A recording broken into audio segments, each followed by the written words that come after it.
Hey, what's up, everybody? It's your girl, DJ Char Dangerous. And it's your boy, DJ Big Bopper. And, this week we've got a lot of news to talk about. There's been a lot of celebrities in the hospital lately. Some got arrested. We're also going to dive a little bit into sports, and then we also have a little thing over R. Kelly that happened the other day. But first, we're going to start with our song of the week. And I will go ahead and start. And mine is, I've talked about the 88 Rising tour going on, and Joji and Rich Brian, they just went out. They were actually on Hot Ones talking about they had a new album drop July 20th. So that I've been listening to that, and it really got me back into where I was listening to some of the Rich Brian, some of his early work, and it was Glow Like That has just been in my mind. It's one of those, it was kind of like, I guess, Post Malone's I Fall Apart kind of deals, where a girlfriend broke up with him or something happened, he was done wrong, and it's just one of those songs, kind of puts you in your feels, but, I mean, gives you some perspective, and I don't know, I've just been jamming to that lately. So, I would encourage y'all to check out Glow Like That by Rich Brian, and then also check out Joji and 88 Rising. All right, we'll do. And then mine is going to be Magic in the Hamptons. It's by the Social House, and then it features Lil Yachty. I don't know, there's just something about that song. It just gets me real pumped up. It's a good song. So we're going to jump right into some news. We're going to start out with R. Kelly actually dropped a song, I believe it was yesterday, and its title is I Admit.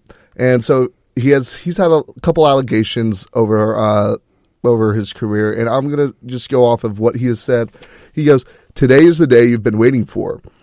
He posted that on Instagram Monday, and then he directs his followers to listen to a new 19-minute song titled I Admit, in which the singer directly addresses allegations levied against him over the past year. So he's accusations of sexual misconduct for the 51-year-old singer for nearly 20 years. So he's had a child pornography court case, and then he was later acquitted to that, but it's still kind of been a thing, like, has he been up doing that? Has he been doing that? What has he been into? So in the new song he only uploaded this to SoundCloud as well. So if you're on Spotify, you wouldn't be able to listen to it. It's on YouTube, I'm sure, now as well. So he basically goes over and talks about all of the accusations against him, and he talks about everything and says what it is. He goes, this is a quote from it. He goes, "Said I'm abusing these women. That's absurd." And then he sings on Admit around 11:35. He goes to question some of the terms used to his alleged relationships and admits to certain activities. He goes, "What is the definition of a cult? What is the definition of a sex slave? Go to the dictionary, look it up. Let me know. I'll be waiting. Now I admit that I got some girls that love me to pull their hair. Now I admit I got some girls that love me to talk dirty to them and pull them hair. Some like to get branded, and some like me to spank him." So basically he's just talking about, he's had allegations that he's been accused of basically operating a sex cult. And so there was a BuzzFeed reporter by I believe it was his name was D. Rogatis, and basically he said, "You've been trying to destroy me for 25 whole years." And the reporter spoke to the parents of the young women who accused Kelly of operating a cult, and then 3 former members of Kelly's inner circle. And he claimed that the singer was controlling every aspect of their lives of the 6 women living with him at that time. So, I mean, I'd never even heard about this until the song came out, and I haven't really given much of a listen to. I mean, it's 19 minutes, basically him just not so much admitting to things, but like bringing up allegations that have been put to him, and then he does admit to some things, but for the most part, it's just very interesting way to come out with all this stuff. So I've listened to some of it, and you see, I didn't know all that either, because what I've known about R. Kelly is that, the alleged sleeping with underage women, and then the pee on you, that he peed on some girl. Yeah. So I didn't know all of that stuff. I have listened to the song, not completely, about 3 minutes of it. That's all I can take. I understand the concept.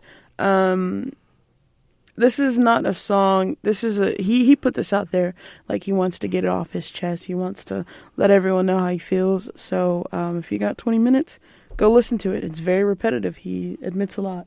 Just admitting over and over and different things that he has done. So and so and so. I admit so and so. I mean, it's very, I wouldn't say apologetic, but he kind of, admits the things he's done, and he explains, how and why he got there. So, yeah, I listened to about 3 minutes, 38 seconds, and I think that's where I drew the line. But I mean, it's good for him. For putting it out there, for getting it off his chest. It must have been on his conscience. He's tired of just building it up. He said, you know what? I'm going to just let it all out. I'm going to let everything know right now, kind of deal. Yeah. So we find out R. Kelly finally admits to certain things. Yeah, I admit. And then, so another news is David Bowie had passed away about 2 years ago now. And but long before he was David Bowie, he was a 16-year-old kid named David Jones, and he did lead vocals on a demo tape for a band in London called the Conrads. Ooh. So it's been 2 years after his death, and one of his early bandmates, David Hadfield, has discovered an audio tape in an old breadbasket during a move, and this is the first known recording of David Bowie singing a song called "I Never Dreamed." Wow. Okay. So what's happening with it? Because whatever is happening. Well, I believe they're taking it to auction, and they're going to sell it at auction. Money, money, money. Yeah, it's kind of be like Wu-Tang's album kind of deal, like one of a kind. So we'll see if Martin Shkreli comes and buys this as well.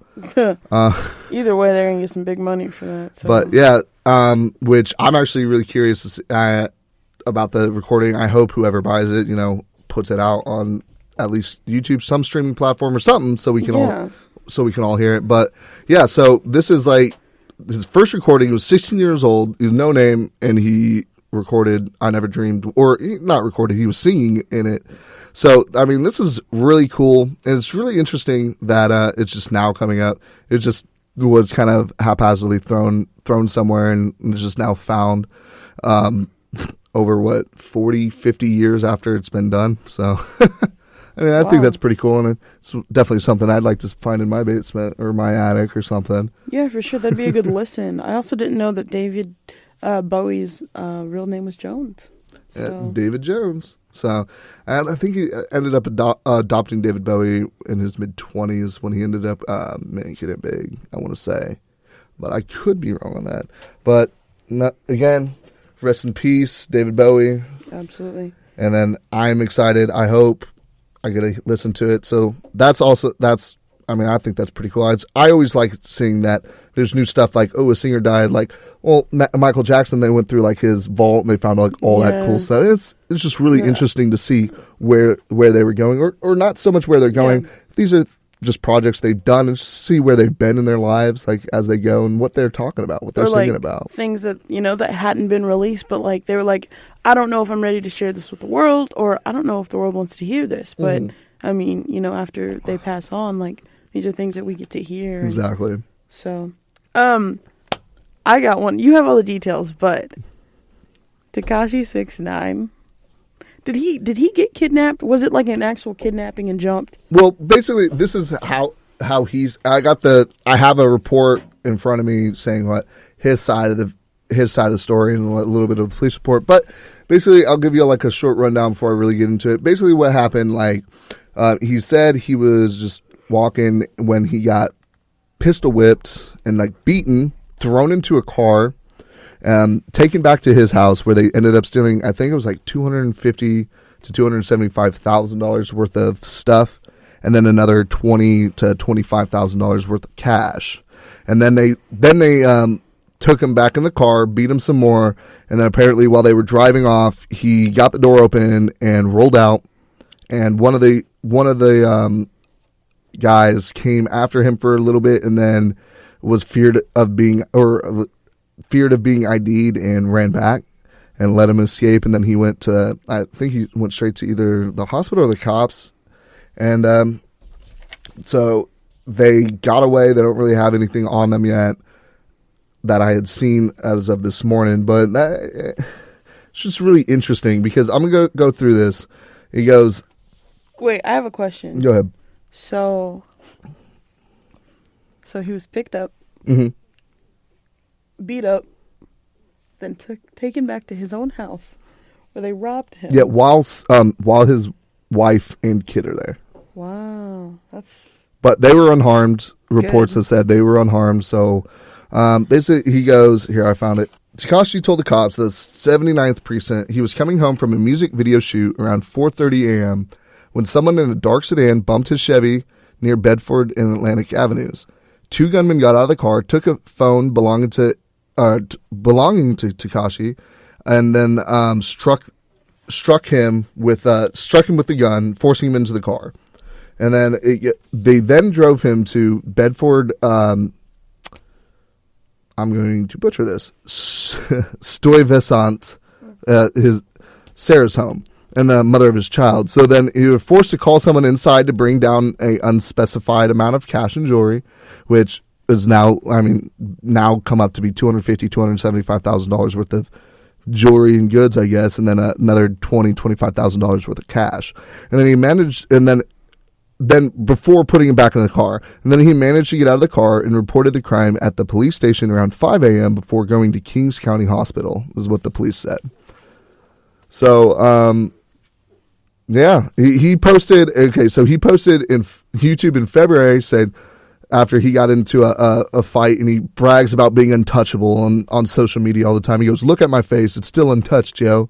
And he's like, after a fight at the LA airport. And then he's just been, his wife has just told, or has reported that she's terrified that her baby's dad, who is beefing with several rappers, including The Game, Trippie Redd, will end up dead. Ooh. So and rightfully so. I mean, he was beaten, robbed, and then brought to the house. I think no, I don't think anyone deserves to get jacked up like that. I think that Tekashi 6ix9ine talks a lot, and so that it caught up to him. Mm-hmm. I'm glad he's doing okay. Glad that his family wasn't hurt.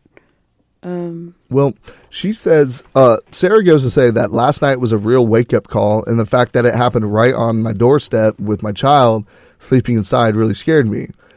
He's been beefing with so many people now that it feels like it can only end badly, is a direct quote from her. And a lot of people just think that it's a publicity stunt for a new single that he's supposed to be releasing with Nicki Minaj on Sunday.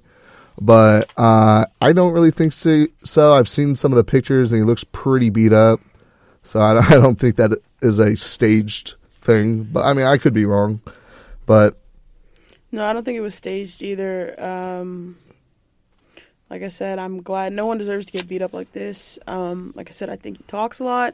So I think that's probably, why somebody said, okay, you're all talk, I'm all action. But I'm glad that he's doing okay. I'm curious to see, is he going to tone down how he is definitely on social media? He's like, I remember there was a video of him. He was like, saying he's the new king of Chicago. He's the king of, Was it New York or Chicago? One of the two. One of them. And I'm just like, man, I'm just thinking to myself, I was like, this guy is going to get shot. No, yeah. Honestly, I'm really not surprised at all. I think my first reaction was it's about time, but not in a he deserves it way, just he, talking all that crap is just, how the hip hop game is. Talking all that crap is going to get you beat up, and it did get him beat up. So I think that the baby mama wife is going to be the one to tell him, look, you got to stop talking so much trash. Mm-hmm. And I think that's definitely what's going to happen. I mean, if I were to be in that position, and I'd been talking all this crap and then I get jumped and there's nothing I can do about it. I got beat, I got brought to my house, robbed in front of my kid, my wife. I'd probably, switch up of how I'm acting, make a couple life changes, make a couple songs about being grateful, and just try to stay away from making people want to fight you all the time. And then, so Kanye got into the hospital. He got admitted to the hospital.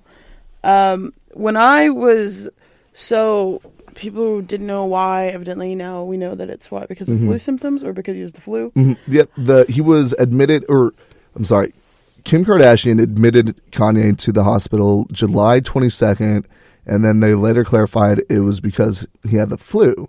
So, trying to be proactive about it. I think that, and see, this is the thing. I could believe that, but I also know who Kris Jenner is. Mm-hmm. And I don't know. There's been a lot of talk recently about Kanye's mental health. Mm-hmm. So, I think that could also... I don't know, though. We don't know. There's been a lot of different things. I mean, Kanye and Kim Kardashian have kind of been having a rocky relationship this past year, definitely. And I don't know if it is just because of him and his mental condition. I mean, because earlier this year he had a mental breakdown. It was just a lot of things.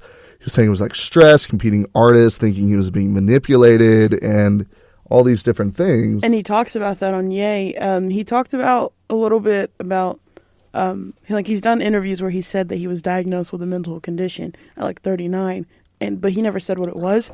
But on Ye, he hints at bipolar, and just seeing him and the way that he's been doing lately, I kind of believe as well that it's probably bipolar disorder. Mm-hmm. But on his album, he says it's not a disability; it's a superpower. So, I don't know why he's in the hospital. It definitely, she said, flu. That could definitely be it. I just know how Kris Jenner's brain works. Mm-hmm. So she's like, tell everyone it's the flu, Kim. Who gets the flu in the summer? No, I'm just playing. People do. But you know what I'm saying? So I don't know. But I hope wish him the best of health, speedy recovery. Absolutely. Somebody else was hospitalized yesterday. Mm-hmm. That was scary. And that came up on my news feed, and I was Mine too. extremely surprised to see that Demi Lovato had a apparent overdose on heroin. Yeah. My God. As soon as I got that notification, my heart, what? She has been so open about her struggle with drugs in the past recently, and just she recently had her 6-year anniversary of being sober, and then a couple months ago I want to say it was a month and a half ago, she put out a song called Sober, and it was basically about how she's not sober anymore, and about how she's sorry. She apologizes to her parents and her fans and everyone, future lover and stuff like that, about how she's sorry that she's not sober anymore. Mm-hmm. So I just getting that notification was the scariest thing to me, especially because all the story said was Demi Lovato hospitalized after heroin overdose, and I was like, what? And then Bob texted me about it, and he was like, oh my God, what just happened? And I literally, right before I got your text, I got a notification that said that she was stable. And I was like, thank God. I was like, dude, I just saw it because I was working an event last night. I was working and I was doing a remote broadcast, and that came up, and I was like, oh my gosh, Sade. Demi Lovato is in the hospital. I didn't even know that she was not sober anymore. I didn't know she was struggling with this anymore, and that really caught me off guard, and I was like... Well, that's the thing about drug addiction, and I've never, suffered from a drug addiction, but just like other addictions, it's something that you suffer with for the rest of your life. Mm-hmm. So you can be sober for 6 years and then have a slip up and fall right back into it. Jeez. It's so crazy to me. You don't know, she's definitely one of my favorite artists, one of my favorite people. And you don't know the internal struggle that people are having. Right. And I don't know. It also just made me think about because after this came out, there were so many different messages of love and support, of course, from the fans, but also I saw a post on Facebook earlier, and it said drug addiction is not a disease, it's a choice. And while, I don't know, I kind of wanted to get your take, because while I don't necessarily agree, I do almost agree. I don't agree with the full message. I think that the first time you do a drug, you choose to do it. But I do understand that after you have that drug, you're chasing that high. Well, I personally don't really know much about it. I've never had a drug addiction. However, my brother has, or is a recovering addict. And he used to kind of tell me, from what I had heard, that he had talked about it and opened up. He was like, man, the first thing he did, he got out of rehab, and he came to, my parents brought him to his house, or brought him back to our house. The first thing he did is, I've had some medications that I've left in my room, and the first thing he did was go take my pain medicines, take my Concerta, take different pills that I had. That was the first thing he did. Yeah. Wow. That was the first thing he did. And it's just, I don't know, very...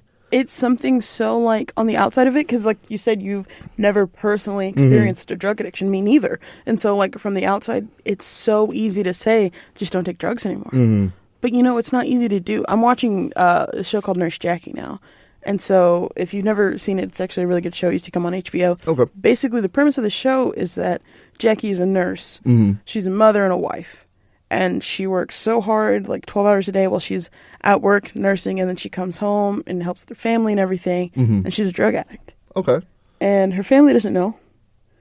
Her best friend at work, who's a doctor, doesn't know.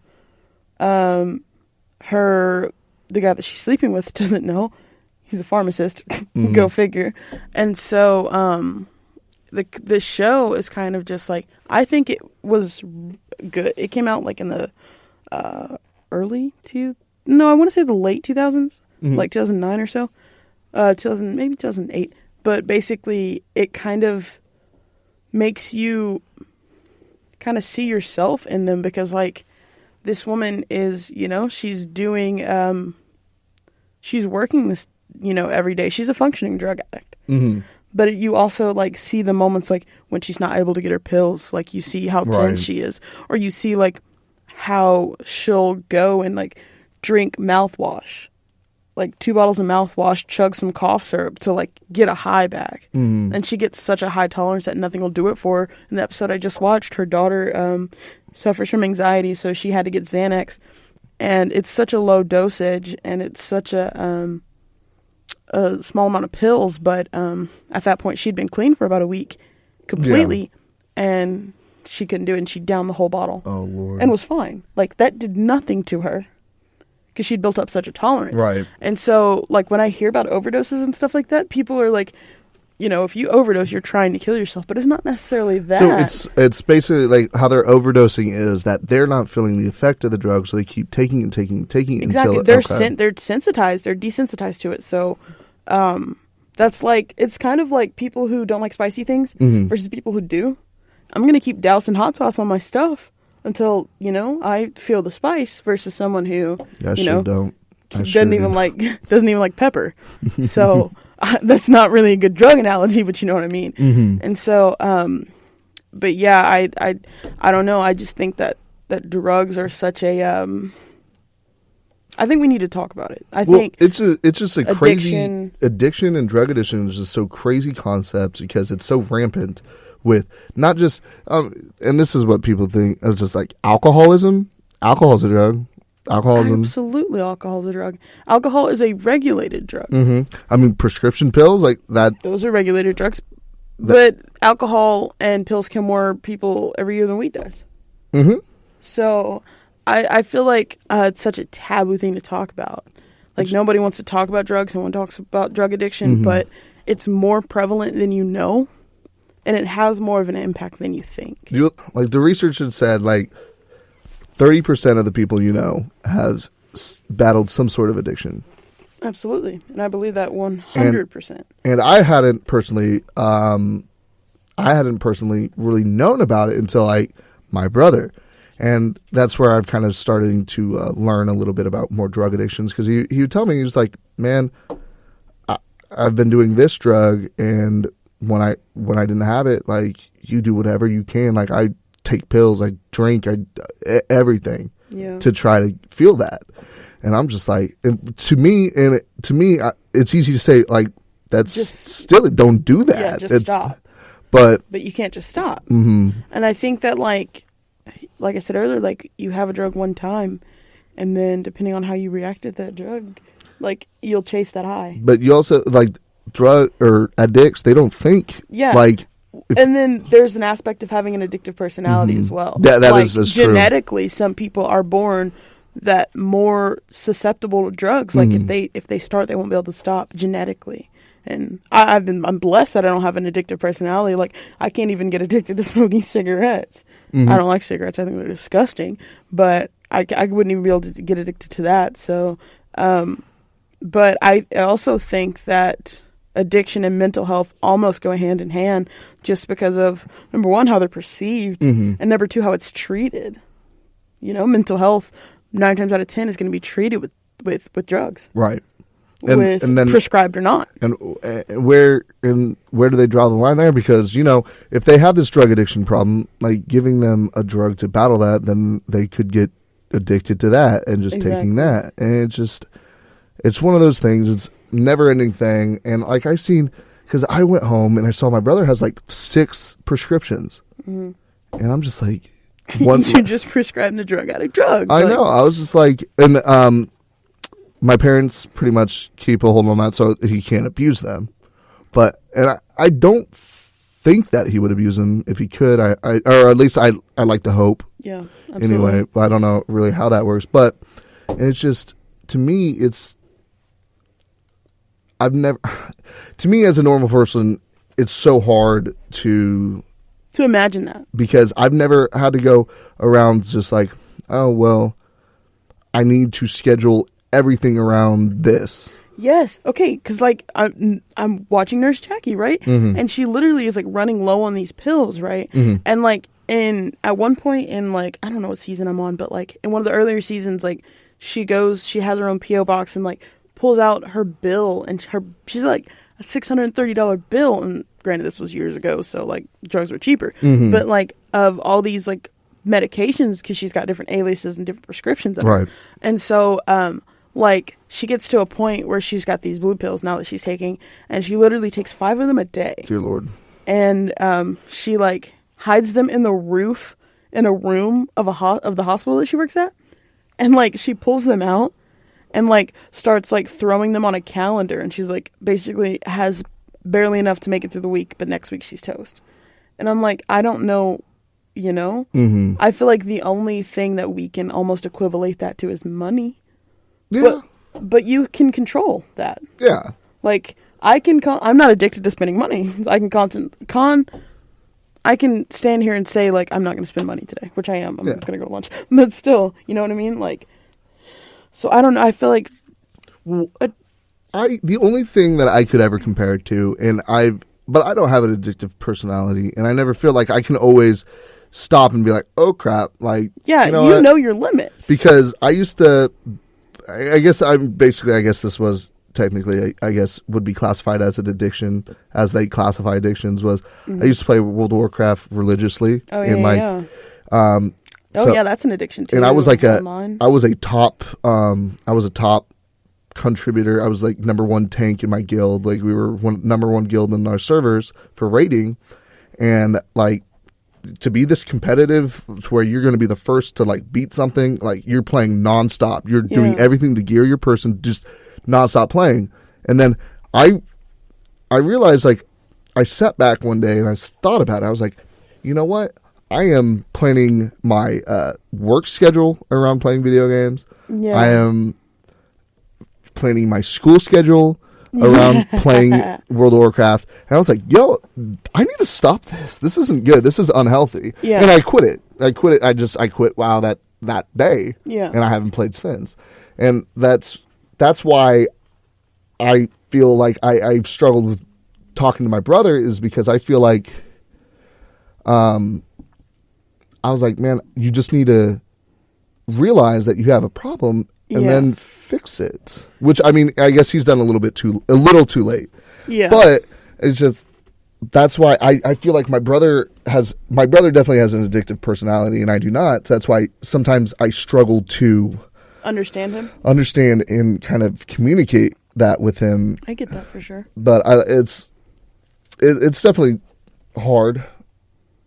I mean, it's hard on my parents. It's hard on the family, and you just got to work with them. Like, if you know a friend who's a drug addict, you just got to work with them. I mean, even if they go through withdrawals and they're going to hate you, they're going to call you names. Yeah. In the end, they're gonna appreciate it. And relapses happen, and you can't get mad at them. Yes, you cannot get mad at them.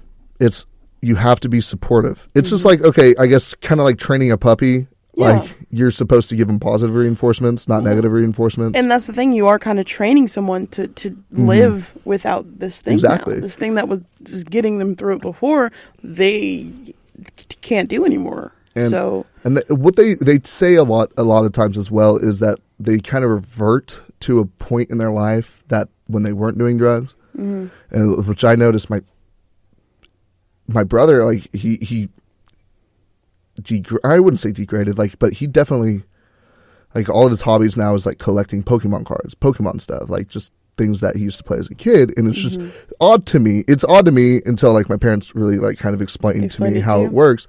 So I mean, it's hard. It's a lot of different changes. There's a lot of resources online to help if you're battling with addiction, or if your friend's battling with addiction. There's resources online of what to do and how to help and just things like that. So definitely take it out, or definitely go look at it, and then just remember, like, if they do relapse, you can't get mad. You cannot get angry with them. They will not respond to anger.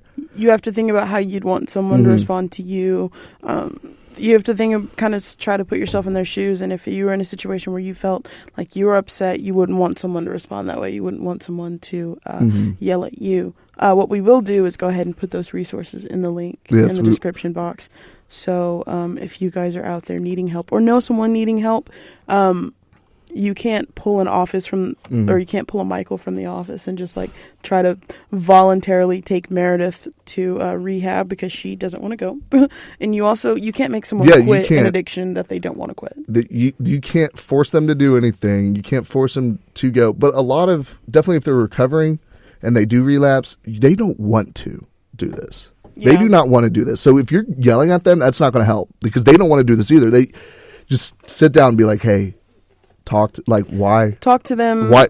How are you feeling? How can I make it better? Yeah, like what if they were to relapse? Like, hey, what were you feeling to make you feel like you needed to do this? Like, what's going on? Like, talk to me. Yeah. And it's a slow process, and it's not going to happen overnight. But eventually, they'll get better. So it's so cliche, but it gets better. And I've noticed that. Because I've noticed over the past 4 years, my parents have been very strange about everything that's going on with my brother. And it's been, since they've had him back, I mean, his quality of life has definitely improved, you know. Good. His mental health is returning more and more. The only issue I have is that they prescribe him so many pills. Yeah, and that's the thing. I think that, I don't know if you guys know this, probably not, but I'm in school for communications right now, but eventually I'm coming back to get a master's and hopefully a doctorate in psychology and counseling. So I highly, when I think about addiction and things like that, I don't necessarily, I understand that, you know, it's the pathways and drugs will change things and stuff like that. But I also really believe in therapy and counseling, and I feel like talking to someone makes it just a little bit better. I know it's not going to fix everything, but one conversation can change your life. I highly believe that. So definitely. Something that we've been talking a little bit about, no, I wouldn't even say a little bit. We've talked a lot about Spotify's, you know, rules and then backtracking those rules, and we've voiced our opinions on it, but we actually kind of had it happen to us on Monday. So we got an email. It was about a song that was in our system. We did not know, but apparently one of the singers in the song had done some heinous crimes. He was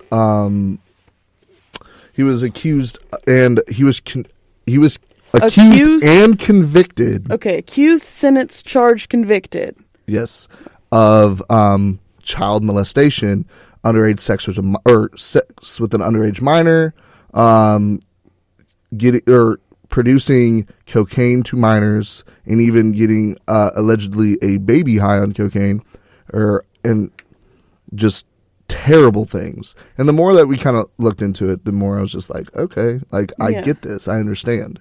And so what sparked it was because the song played, a song by this guy's band played, and then so this guy emailed us and basically told us, I don't know if you know this guy has done these things. He was very confrontative about it and wanted to come up here. He was like, if you do not pull this song, I'm going to come up there and lodge a formal complaint in person. And I mean, I don't think that was completely necessary, but We did talk about it, and eventually we, decided to pull the song. Mm-hmm. I told him I was completely ready to pull the song in general. But then we kind of got into where do you draw the line, and I think Spotify was trying to find that line. I kind of understand more what they were doing now, since we kind of got approached with that same situation, and we kind of just wanted to know what do you guys think? What do you think that line is? Because I don't really kind of have one. I'm really riding the line all the time. We're trying to draw the line, because if you were trying to say, okay, if they're talking about, drugs or murder, that takes out I don't know, over half of our hip hop and R&B, and then over half of our rock. Exactly. And I was trying to say, I don't think drug charges. No, I think that where I kind of draw the line is where you induce bodily harm against others, or things like that. I think, and another thing I said was, if it's brought up to us, because then Lance started talking about Chris Brown. He said, let's take every Chris Brown song out of the system. And I said, honestly, when you think about stuff like this, the reason you take that away is to demonetize this person and to stop giving them power. I said, I think the public has forgiven Chris Brown. I know some people who will never listen to his stuff anymore. I know some people who are still big fans of his. I think that in the way that this guy brought it to us, and he emailed us and said this made him uncomfortable. Now, like I said, he didn't have to be as confrontative as he was. I agree. But, I'm glad that he let us know and that it makes him feel uncomfortable. And so, we can do something about it. And I think that, I don't think it's one of those things I don't think you kind of can draw. I told him 100% sexual misconduct with a child. No, absolutely not. Pull that out. Exactly. And it's just I feel like it's a case-by-case basis. A lot of these things, we don't know. We don't do individual research on every single band member.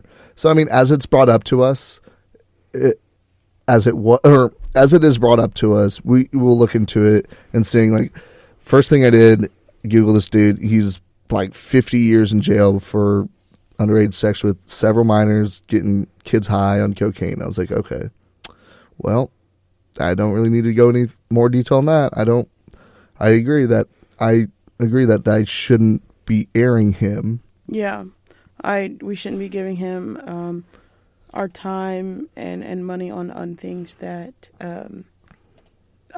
he's just going too far. And I think it's a thing about setting an example, because at the end of the day, you are you're a celebrity, whether you're in music, an influencer, things like that. That you're setting an example. The word influencer literally means that people are going to look up to you. Well, he has the power of being the star to being a rock star, to be able to influence these young people to do what he wants. Exactly. And that is abuse of power, and that is just against, I feel like a lot of artists, they want to use this power to enlighten, bring people up, and then there's people like this who definitely take it the other way and abuse it and wrong people with it. And then I feel like, as I said, it's case by case as it's brought up to us, because we don't do individual research and everything.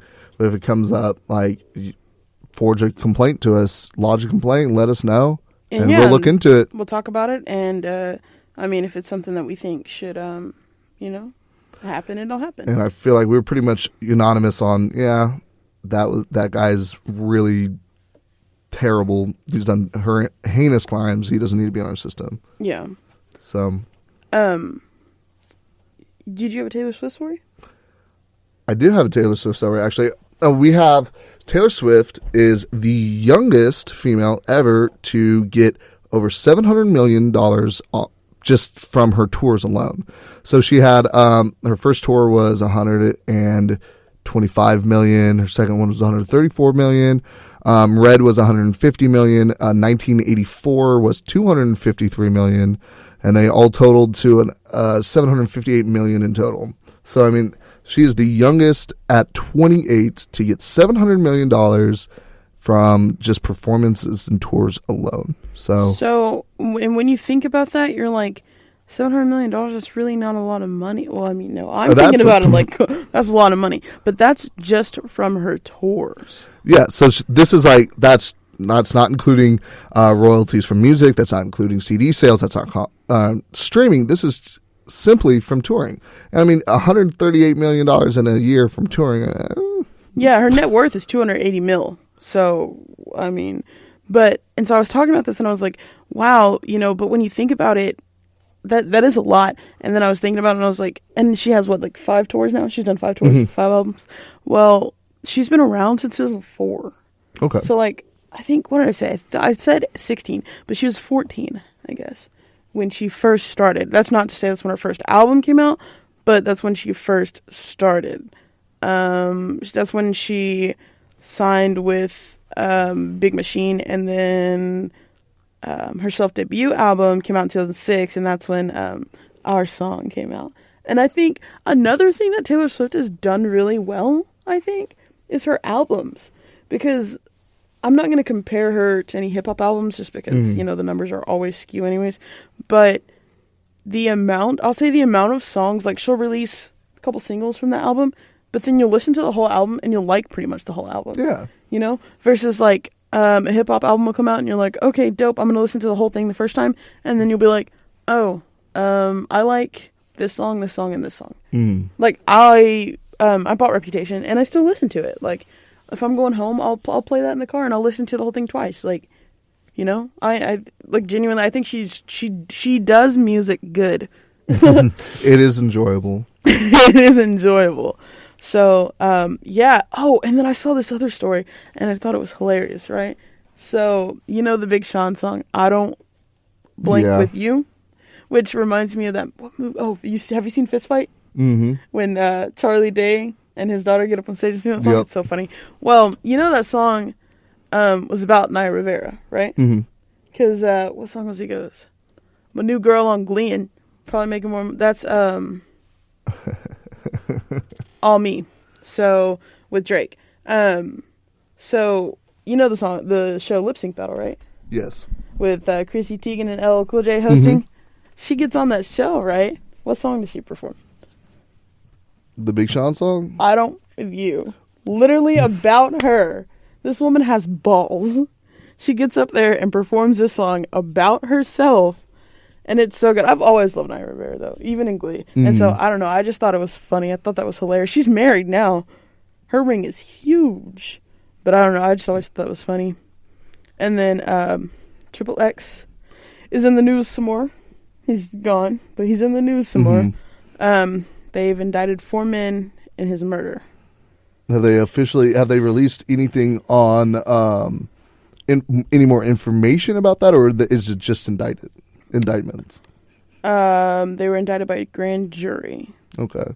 So still, we got an update. We got 4 accusers, so we still have to go to trial and see exactly what happened, right? Yeah. I don't know. I just think it's crazy because there's also still some conspiracy theories out there that he's on an island somewhere. Well, I know there was the conspiracy theory about Drake set up the hit, and that one. I mean, it's obscure, but it is kind of interesting how the lyrics. He thinks fall. SMS Triple X, but I'm telling you, just think about it. The only time he shoot below the neck. Okay, yeah, SMS Triple X. The only time I shoot below the neck. I'm thinking of it in a way different, more perverted way, and I think that's how it was meant. Yeah, probably. No, most definitely, probably. But the way that it just the timing of it all. Oh, I know the real meaning, but it's just funny. Like, there's one of those conspiracy theories, and that's what conspiracy theories. Yeah, it's one of the conspiracy theories, and it was just funny. Like they most of the time they have zero merit, but it's kind of funny. It was just a little coincidental. Yeah.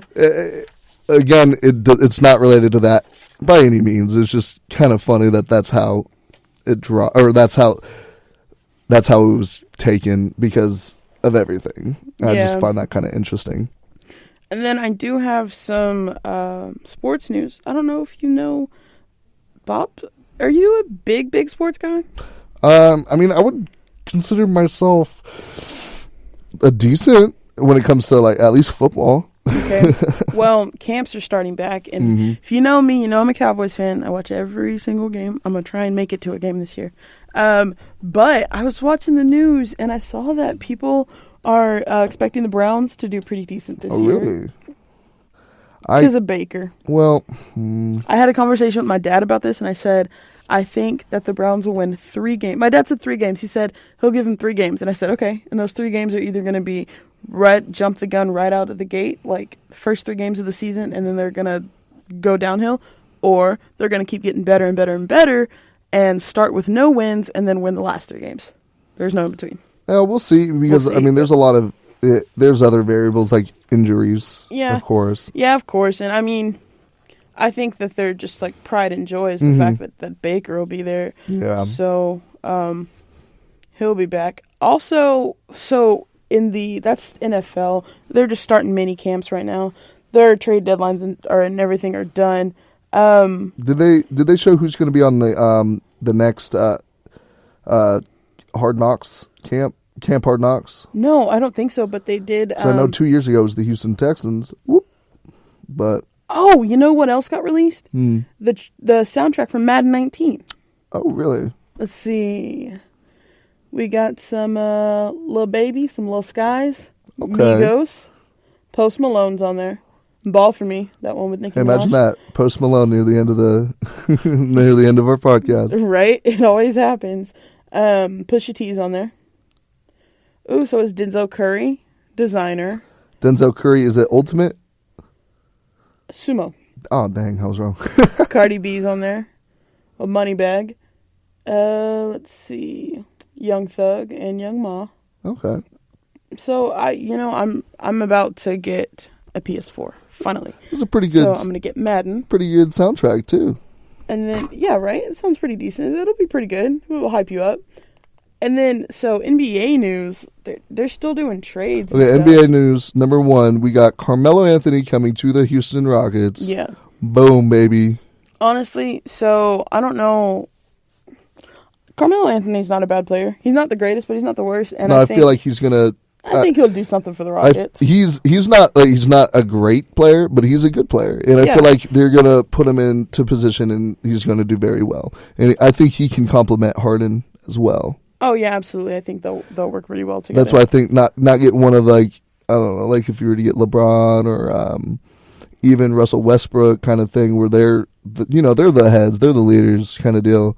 They'd kind of butt heads with Harden, but I feel like Carmelo Anthony, he's more of a upper mid tier player, so Yeah. he doesn't need upper mid tier. Yeah, that's a good way to describe so he it. doesn't need to be the star. So I feel like he's got a lot better teamwork than the other ones. So I feel like it's going to complement, and I hope that we end up winning this year. Well, the Spurs just lost Tony Parker. Mm-hmm. Tony Parker's been with the Spurs for forever. They just lost him. He's going to Charlotte. He's going to play for the Hornets. Who did they end up trading for him with? I don't know. Well, that's odd. And he ended up going to Charlotte out of People everything. are calling him a ring chaser. And then somebody said, "Bruh, how are you calling him a ring chaser? The Hornets probably won't even make the playoffs." Yeah. No, I was thinking, the Hornets have never been.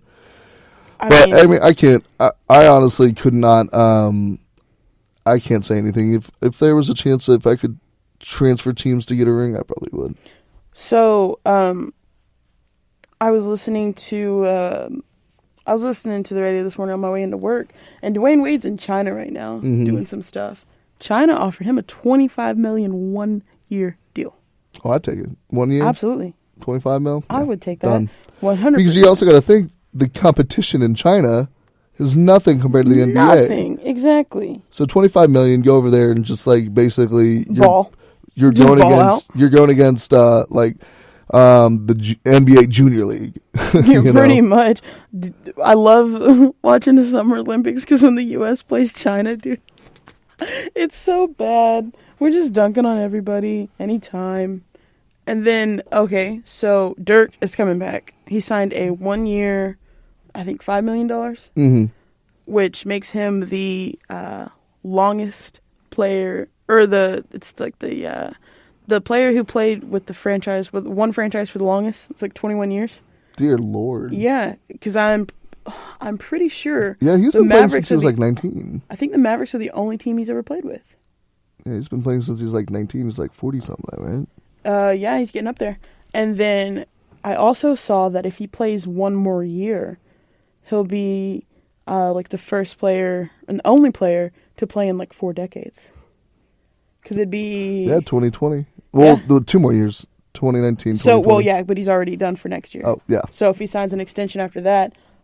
I also saw Kevin Love has opted to do a contract extension because I think when he signed his contract for the Cavs, I want to say it was like a 1-year deal. How long has he been with the Cavs? 1 or 2? I think it's been for 2 years now. Well, he signed a 5-year extension. Guess how much money? $35 million. 120. Woo! He's for getting 5 years. He's getting money. There you go. Yeah, and now that Braun's gone, he's gonna step it up. And see, Dwayne Wade's at Miami, right? He's at Miami still. Yeah, I don't know. If I were him, I'd consider playing in China. They ain't got nothing to lose. Yeah, I mean, it's $25 million to go. It's like, okay, let's say you're playing high school sports, right? You got your varsity team. You're basically going against like the JV team. Yeah, pretty much. That's pretty much what's happening. Exactly what he's about to go do. And so I $25 million to go over there and just stomp on people. Yeah, I'd do it. I would do it to just stomp on people. Yeah, basically, you got to think about it.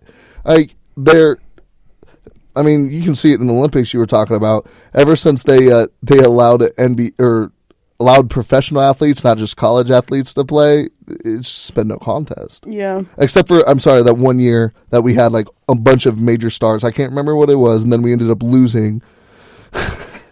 And then the next year we had the Dream Team.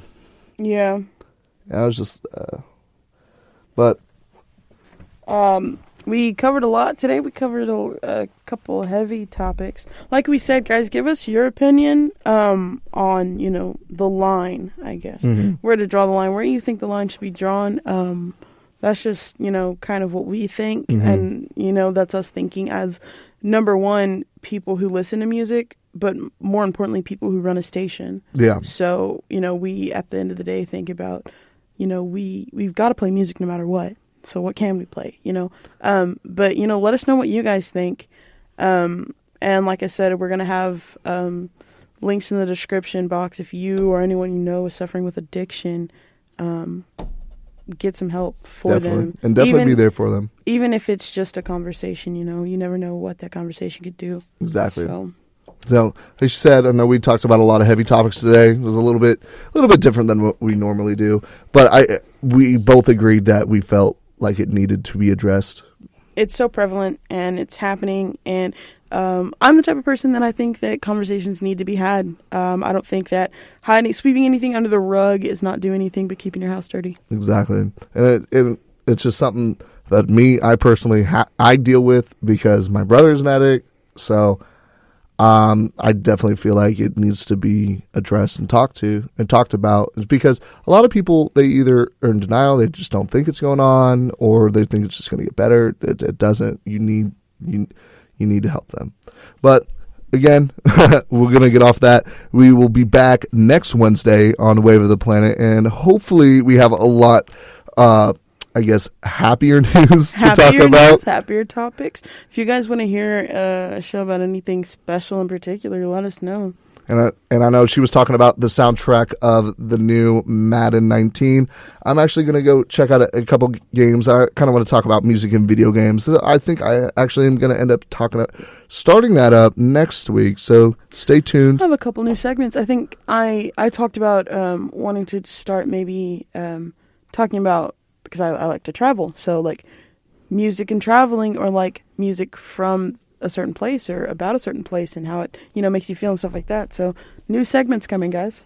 So stay tuned. We're only going to continue to grow and continue to inform you about different things and the music news and just different things about elements of music in general. Yeah, it's episode 6. Thanks for listening. Thanks for listening. That's how it goes, I think.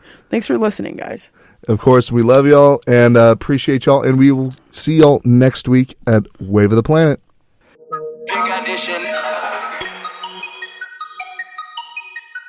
If you enjoyed the show, please rate, review, and subscribe for updates when new episodes drop. And follow our station on Twitter and on Facebook at The Planet 107 to see everything going on at Tarleton Radio.